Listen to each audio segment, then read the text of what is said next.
Introduce yourself briefly. Yeah, Craig, do you see my PowerPoint slide? Is it showing up on the screen right now? It is. Good job. It is. Yep. Okay. All right. All right. Fantastic. Let me do this for a second. Now I'm just gonna let me make sure that worked.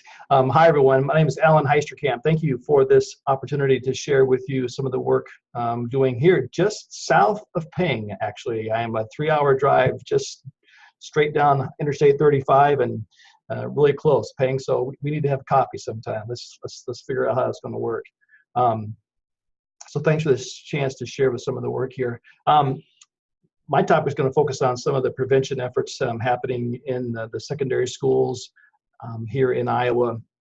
I direct the Center for Violence Prevention here at UNI, whose sole purpose is to take these kinds of conversations and efforts to address men's violence against women, men's violence against men, all kinds of forms of oppression, and construct that in a way that is palatable and amenable to leadership in K-12 education and also into a certain degree higher ed.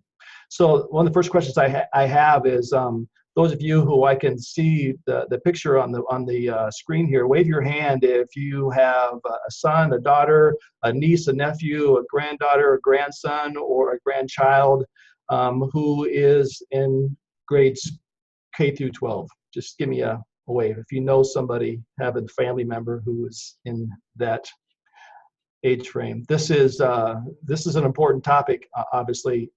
The better job that we can do at prevention and finding ways in which to gather the expertise of folks like you and others to partner with educators who have their own set of expertise and skills and marriage those in a way that allows youngsters to begin thinking about themselves in relationship to each other. We are going to have a decrease in all forms of gender-based violence and bullying as we go on. So I've prepared some slides for you to kind of walk you through, in a nutshell, some of the practices in the community here, which I'm affiliated. So allow me to do that right now. All right. So here I have kind of an overview for the session here for these next few moments. And Craig, confirm for me real quickly, we about a quarter after the hour to pause and maybe have a conversation. Yeah. Yep. All right. Yeah, perfect. if you can do that, that'd be great. All right. Thank you.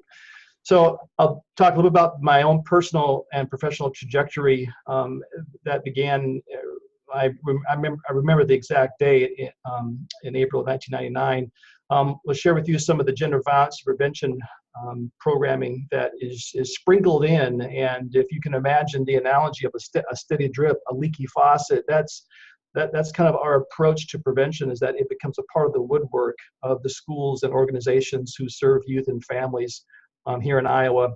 In 2007, I was a part of a project that was supported and funded by the Waite Institute for Violence Prevention in partnership with the Sioux City community, which included the K-12 school system. In 2011, the work had begun to demonstrate an opportunity to have a more grounded and rooted effort, a home base, if you will, which is now the Center for Violence Prevention at the University of Northern Iowa. I like to say that my classroom and my scope of work is really across the entire state with every potential school district and every agency who serves youth and families in those respective communities. And lastly, if time permitting, I'll share with a little bit about how the Iowa Men's Action Network actually began, and what are some of the practices that we are able to conduct here in Iowa, and also connecting the Iowa Men's Action Network to through the North American Men Engage, and also in partnership with the Global Men Engage. So here's some critical questions to consider as I share with you some of this work. But so how does gender violence prevention, or what does it look like and sound like in secondary schools? What strategies serve to build capacity around preempting and also preventing violence? What community agency and school district partnerships are you familiar with, and how does it work in your respective community? How might we measure shifts in thinking and ultimately climate within communities to build community? So those 4 questions I would invite you to consider, and also I will attempt to share reflections on, from my perspective, on those very same questions. So just again, a little bit of some awareness. Iowa, just south of Minnesota, and as I mentioned earlier, just a few hours south of Pang. But in Sioux City, Iowa is the community where South Dakota, Nebraska, and Iowa connect. It's a river city. It's on the Missouri River. It has a history steeped in agriculture, obviously. It was a large livestock station, the largest to the west of Chicago back in the day, in its prime, and has a large packing industry that has been, and railroad industry that has long been a staple, if you will, of that commerce and other businesses affiliated with those. So very blue collar, and a growing number of diversity, a growing amount of diversity happening over the course of the last 30 to 35 years. So to put this presentation a little bit into context, just to share a little bit about my background, coming from the standpoint of an educator in a K-12 system, my professional career started off as a mathematics teacher, and also doing some coaching, then continuing on some education into educational psychology and counseling, and was a school counselor in a high school for roughly 6 years, and then 12 years as a school administrator, which is where I began and intersected with this idea about large-scale, really systematic prevention education in our school district. And Sioux City Schools, just as, again, some more context, roughly in the K-12, about 14,200 students. And we have a diverse group of students, 32 who identify as Hispanic, roughly 4% African American, Asian American, 3% Native American, roughly 18% English language learners in our school system, and almost 2/3, 60% of the students eligible for free and reduced lunch. So by Iowa standards, we're a pretty diverse community. Certainly the packing industry, the livestock industry has brought in, over the decades, has brought in workers from all around the world. And so we have always had, and as a teacher, a counselor, as an educator, had always been, I grew up professionally in an environment that was rich in diversity, and again, unlike the larger state of Iowa in its makeup. This was for me the turning point in my professional aspirations. As a school administrator at the time in 1999, I was looking to continue my professional career, being a school administrator, then looking to a central office position, and I really had an interest in being a school leader, a superintendent of schools at some point in time in my career. It was when Columbine occurred where my attention and my thinking shifted, and was actually challenged to think a little bit differently about education in general. I remember standing in the office of our high school when news broke that morning in April about Columbine, and it certainly wasn't the first time that young men, male-identified individuals, had shot and fired off guns in schools, and it certainly has not been the last time. But this event was, I think, in terms of our nation's experience with violence and men perpetrating gun violence specifically, what made this so unique, as most of you will recall, was that it happened in Jefferson County, Colorado, a relatively middle to upper class community where, this sort of thing just didn't occur, right? And so I remember being in the office, and our phones in Sioux City, Iowa started to ring off the hook of parents wanting to call and dismiss their kids to come home because they were scared and concerned that there was going to be a ripple effect, if you will. This was a ground-shaking moment, and as educators then sat down with school boards and parents and law enforcement in the days after Columbine, as you can imagine, there were all kinds of conversations around school safety, gun violence. Very little was being talked or discussed about masculinity, toxic masculinity. These were words and phrases. These were phrases to me that were not that familiar. But as the conversations continue, there seemed to be a group of my peers who were advocating for more police presence in schools, metal detectors, more surveillance cameras. Their discussions and their conversations sounded more like we were building more of a correctional facility than we were an educational institution.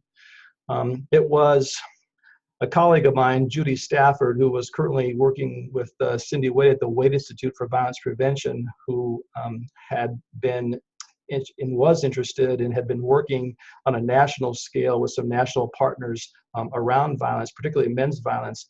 Judy approached me one day in a high school where I worked and introduced me to an approach that would get at some of the potential root causes of violence that are occurring in our community, not necessarily as grotesque as shots being fired and students and adults being killed in schools, but some of the antecedents or behaviors that could potentially lead up to those types of egregious acts of violence.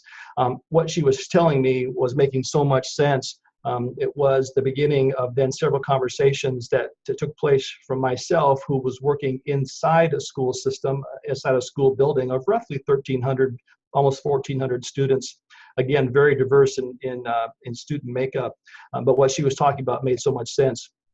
So, make a long story short, this is where I was introduced to really the men's movement.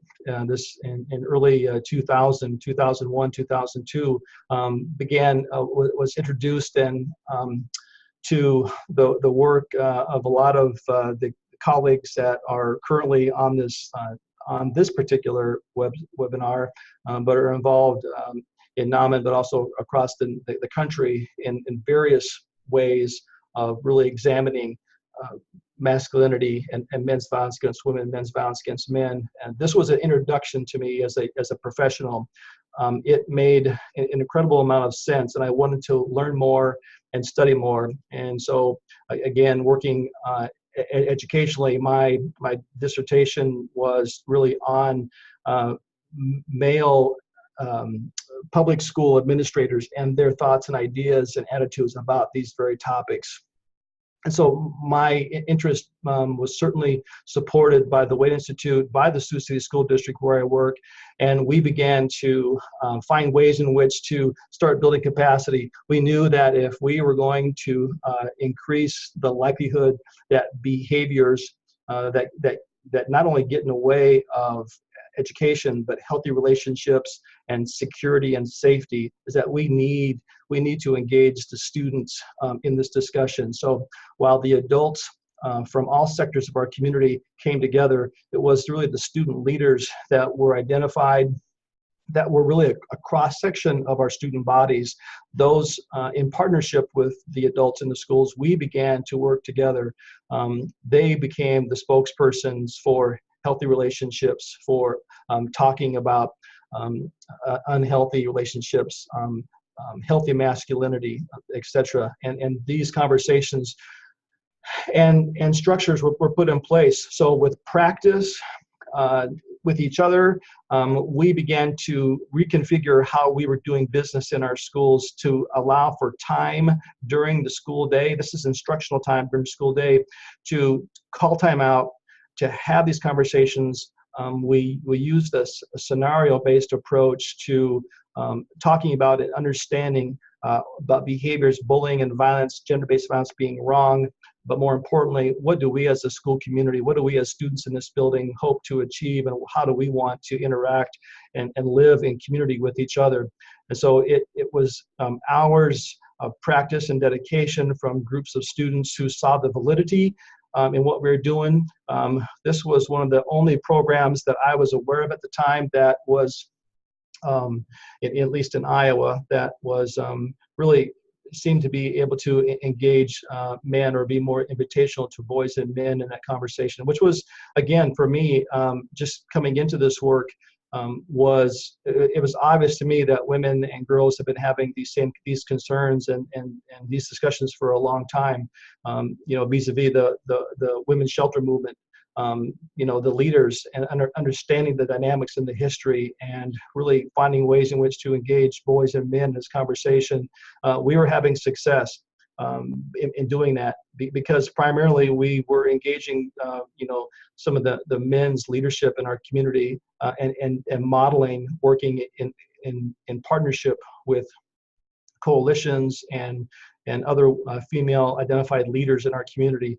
And so we knew that I knew educationally that we had a role to play. It's one thing to, how should I say this, having access to so many youth in our community is both a blessing, but also a challenge in which to find the amenable and palatable ways in which to engage youngsters, and then be communicative to the broader community, their parents, etc. And so what we knew, what I felt that as educators, that what we could do is we could really address those primary behaviors and attitudes and beliefs that, as we know, are the foundation and that support the more egregious behaviors. We weren't going to have students stop gun violence in its tracks. We weren't asking students to step in and to step in between two students who were disputing and had some type of physical altercation. We were asking students to pay attention to really the behaviors and the comments and attitudes that are at the bottom of this pyramid, and that's something that we could do. That's something that our students felt that they could do, because if we were better at paying attention to and then disrupting and finding ways in which to de-escalate situations to keep them from happening and moving more physically aggressive, etc., that we were going to really receive some really positive dividends down the road, and we did. So in fact, at the high school in which I was serving as a school administrator, we began to have these weekly discussions, and over a period of 5 years, from instituting this model and using a near peer approach and having these conversations with some fidelity, sticking to it, right?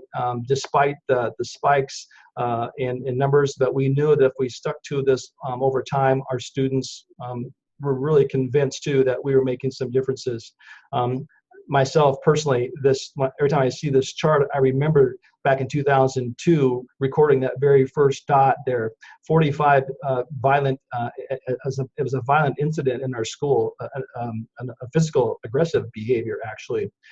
There were 45 that first quarter, and if you know anything about the school year, 45 days is about one quarter. So there's about one incident a day that I, as a school administrator, was dealing with the aftermath, if you will, of some really aggressive behavior that was coming out of all kinds of stereotypes, attitudes, a lot of the posturing going on, primarily between young boys, but also with some young female students as well.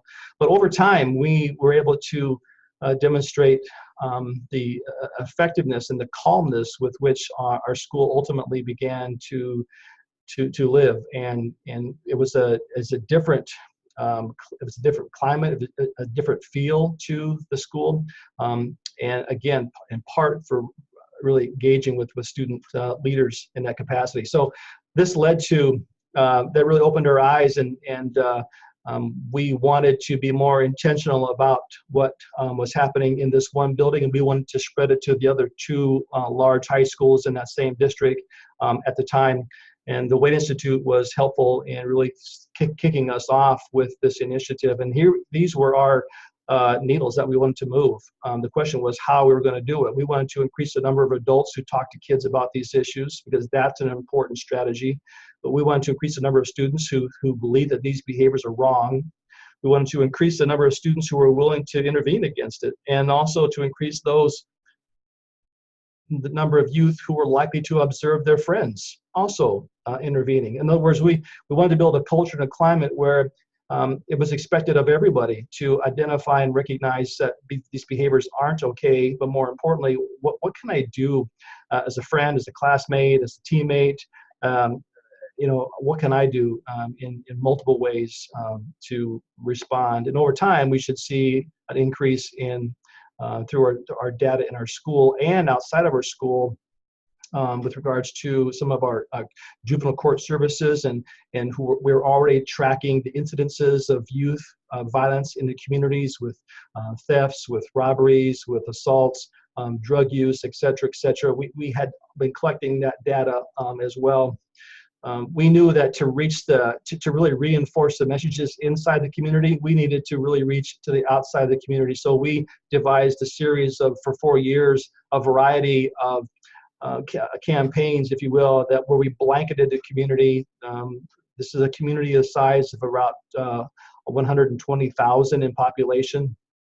And so we partnered with signage companies. We put these slogans into our school programs for events, whether it be for a musical event or an athletic event. We were inundating our community and our school with these messages, and really challenging our community to think about, how do we stop domestic violence? How do we stop intimate partner abuse? And what's the role of men in that?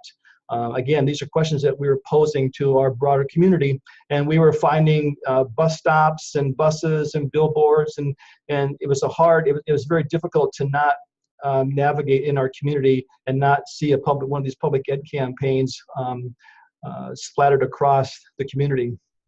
And what we discovered through some research with Peter Hart research, doing some pre and post, is that it mattered. Folks paid attention to. They were just provocative enough to make them think about it. So, for example, in 4.5 months' time, from 31% to 45%, we were able to demonstrate through the research that there were more adults talking to their sons about violence against women, which was before this was not happening. This was a new discussion. This was a different discussion. And then looking at again, this is just some more data from the Peter Hart research, but 502 adult males who responded to this survey. And so we were showing that what we were practicing and reinforcing and teaching inside the school walls was having an impact on the broader community. And also at the same time, secondarily, was reinforcing to our student mentors that this work is important. So the signage met our expectations, and we really felt that those were valuable parts to our multi-systemic approach. Very specifically in terms of what we were measuring in terms of students themselves in grades 6 through 12. I mean, these are large numbers of students, and trying to collect some information on the masses as to how can we budge their thinking, can we increase and expand their thinking, or I should say challenge their thinking as to the words they use, the music they listen to, spreading of gossip and rumors, the insults, the put downs to LGBTQ students. I mean, we were challenging and asking them all of these behaviors, and we found that in roughly 18 behaviors that we were measuring, that 50 to 65% of those behaviors, our students were saying to us, yeah, they're wrong. I'm willing to do something as opposed to nothing, and make the situation better. And not only that, is that I'm observing my other peers and friends and classmates and teammates doing the same thing. And so, just looking in terms of large numbers of students and how we're able to shift. And this one graph gives one demonstration of the different types of behaviors we were asking kids to consider, and both at the beginning and at the end of our from 2009 to in this case 2011, we were shifting, we're moving those needles, and more students were at least in our surveys were observing other students, their friends, really taking action in some way, shape, or form. We were really excited by this information, how it was coming in and how attitudes were shifting and aggressive behaviors were going down, that we wanted to compare what we were doing with another school on the opposite side of the state in Iowa who had demographically had a very similar background and able to compare.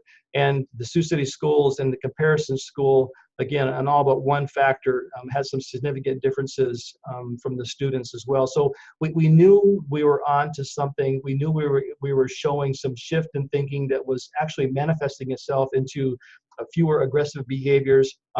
And also, too, while we didn't differentiate the physical and the threats, or I should say some of the control behaviors that in terms of relationships for those students who were, in some of the stages and different stages of dating and interacting and with a intimate relationship, we were hearing and also being able to show that those behaviors, aggressive behaviors, were becoming less and less, because more students were not okay with seeing or hearing aggressive language or aggressive behaviors of a young man towards a young woman, for example.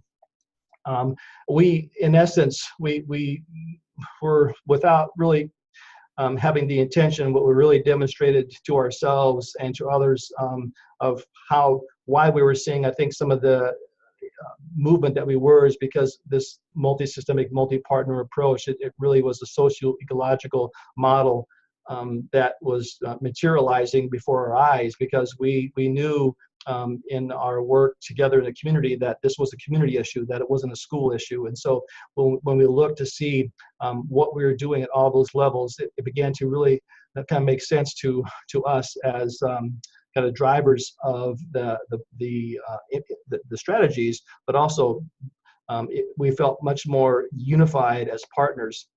It wasn't long after that, in 2011, that the White House came out with a report across the country. 94% of school districts had policies on bullying and harassment. Only 60% of school districts had a committee that was devoted to this as an issue for culture and climate, healthy relationships. Half the districts provided some prevention training, but only 35% of the districts across the country had systemic programming in place. And when they did, it was primarily into the elementary grades, not the secondary schools. We know parents also too. I see, I'm looking at my time here. I've got a quarter after. Let me just a couple more slides here. Parents sometimes are used by some of my colleagues in the educational system as barriers to good prevention education. Oh, they would say, Alan, my parents would never support conversations about dating relationships or sexual assault. We knew that wasn't probably the case, but we didn't have the empirical data to show for that. So we did a survey with almost 800 parents in one of the urban communities here in Iowa, and by the vast majority of parents really were supportive of schools helping to emphasize more about these very behaviors: dating violence, sexual violence, bullying, harassment against girls. So we knew parents who had students that were in secondary schools were supportive of this.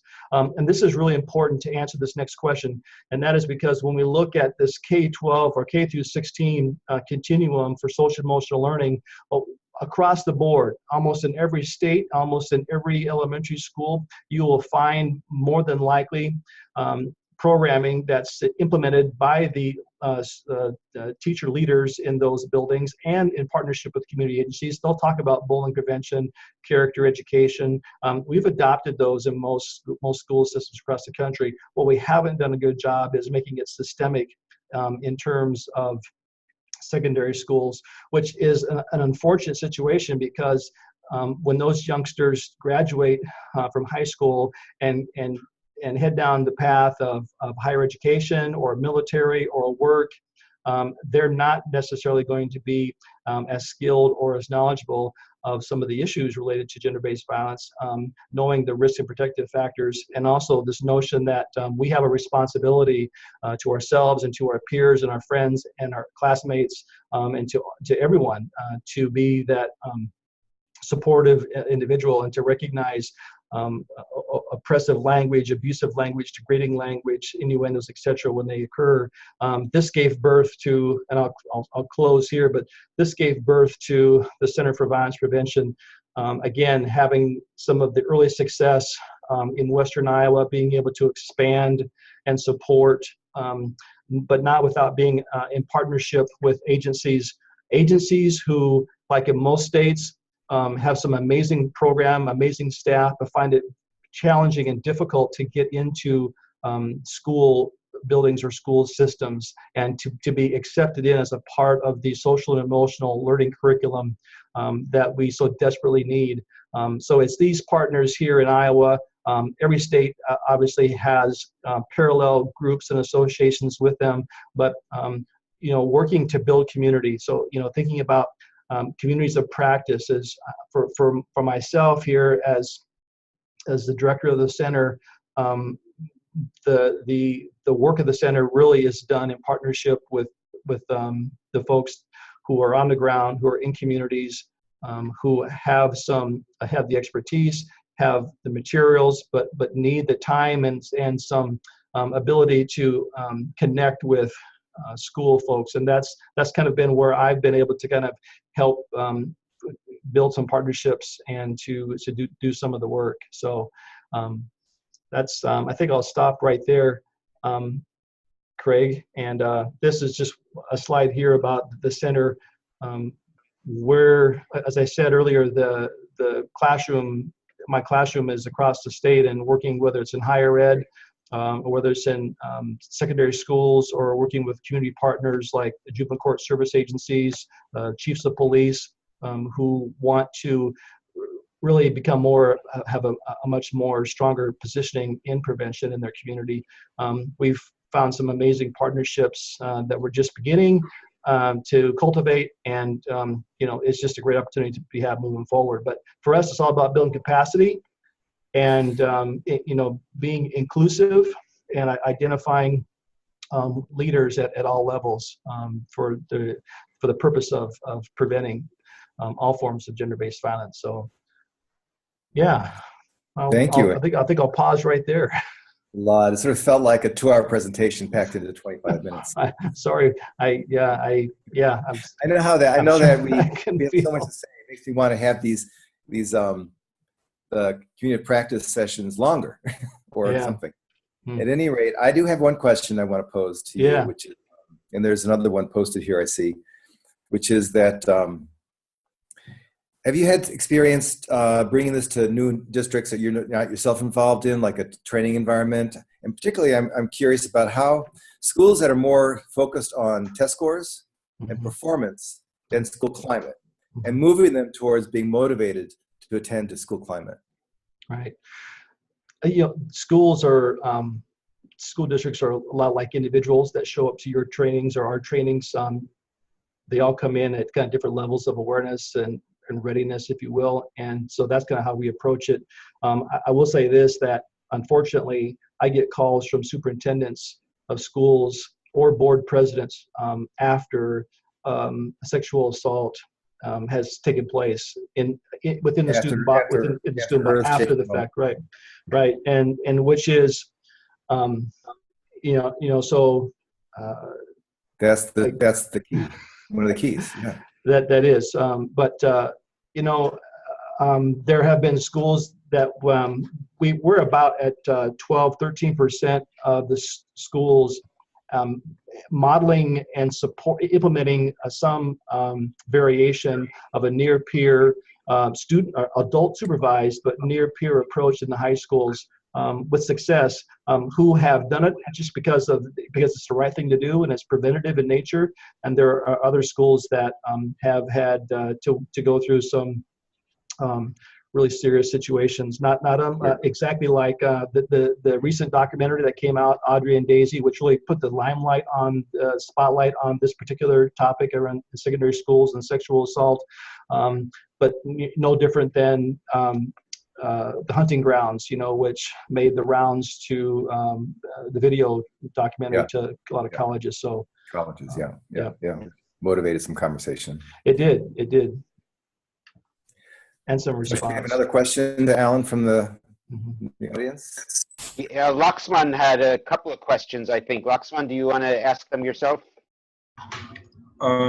Sure.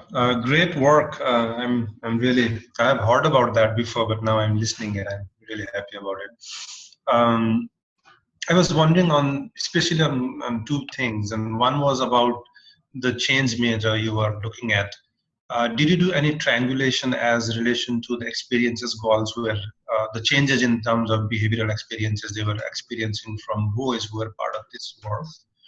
And then also to the fact that, when it comes to working with boys and discussing about power, at least I come from Save the Children background, so I have faced a lot of challenges among parents who really don't want their sons to divert from stereotypical macho kind of culture, and they become quite a strong barrier in terms of allowing the kids to be mobilized.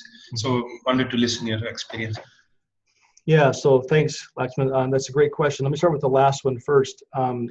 What we experienced is that we knew going into when we roll up to a school building and we pull in the community partners and we identify the faculty and the adults in the community, both male and female identified, inclusive of that community, that when we get to the point where we're training and working with these 17, 18-year-old students to become mentors to younger peers, that we know that they're going to be talking about and walking through examples and demonstrations of behaviors that we are saying are a form of gender-based violence. Now, how does it make us feel, and what are ways in which we can, as a community, address these issues? We know that there are some students, male and female, that are going to go home that night and might experience or witness the exact same behavior that we were talking about in our training. And so sometimes I think oftentimes it came up to the parents and some educators as to,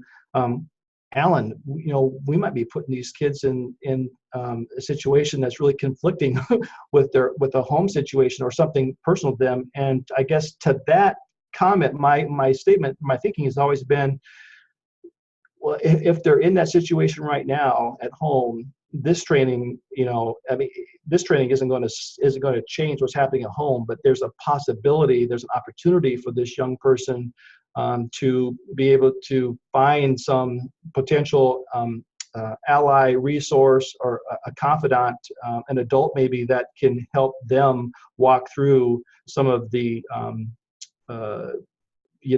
the conflicting messages. Again, mixed messages are all over the place. They exist. I think what this process does, to answer your question, is it has helped young boys, talk about specifically about some of the gender stereotypes and all those things that restrict them or are perceived to restrict them. And like many of you experienced in your own trainings, there is a weight that's lifted off their shoulders.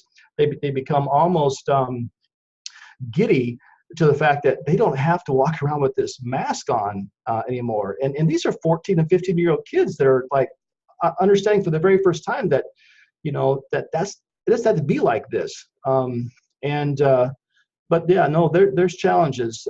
We do this, and those of you who work with mixed groups, when we roll into a school or community again and we start this work, we will have 250 female identified students want to be a mentor because they're not okay with what's been going on to women and girls as it relates to gender-based violence. And we'll have maybe 15 or 20 male identified students that will want to be a part of this. Again, we have to really work at recruiting and giving men permission, giving young boys permission to be a part of this conversation. I'll tell you one quick story about two young men in the Sioux City, one of the Sioux City high schools. There are 3 high schools, but last year we're doing a training. There was the African-American star quarterback who was one of the mentors, and he was co-facilitating or practicing a co-facilitation with a 6'1", blonde-haired, blue-eyed, very handsome, openly gay male. Those 2 young men were standing next to each other, facilitating this, one of their sessions in practice prior to going into their 20 freshman students. And I'm sitting there in the back of the classroom thinking to myself, you can't buy what I'm looking at here. You cannot buy that. And out of this work, what I've come to understand is that the youth, they get this. It doesn't take much to convince them, but they need your support. But they are amazing in their work, and they will grow up to be parts of, on this webinar someday. I mean, that they're so keenly in tune with some of the inequalities that are really frustrating, and they don't know why we as adults don't get our act together more. That's what I kind of sense. So that sounds really great. It's especially these moments of how the kids pick it up so readily. It's an important piece of news. So we're going to need to come to some closure here. I'm not quite sure how to do that easily. Peng, I wanted to ask you about dads and how that connects in your work, but we don't have time to get your answer to that question. I'll leave the chat open a little bit so people can ask further questions, and maybe we can respond in some other way to those. But this has been wonderful. I guess for closing comments of mine, I'd like to just say that this is very rich for me to hear this information. I yearn for more dialogue, and so this will be the kind of the watchword for future sessions to see how we can accomplish that. These are such deep and different presentations, So, Peng, is there anything you want to say in closing, since we haven't heard from you in a while? Oh, I don't. Thank you for the opportunity. Yeah. Definitely, we'll talk more. You're welcome. You're welcome. And Alan, thanks everyone. We're going to close now, so it's time. And until next time, in 2 months, we'll have another community practice session. Thanks everyone. Thank you. Thank you. Bye-bye.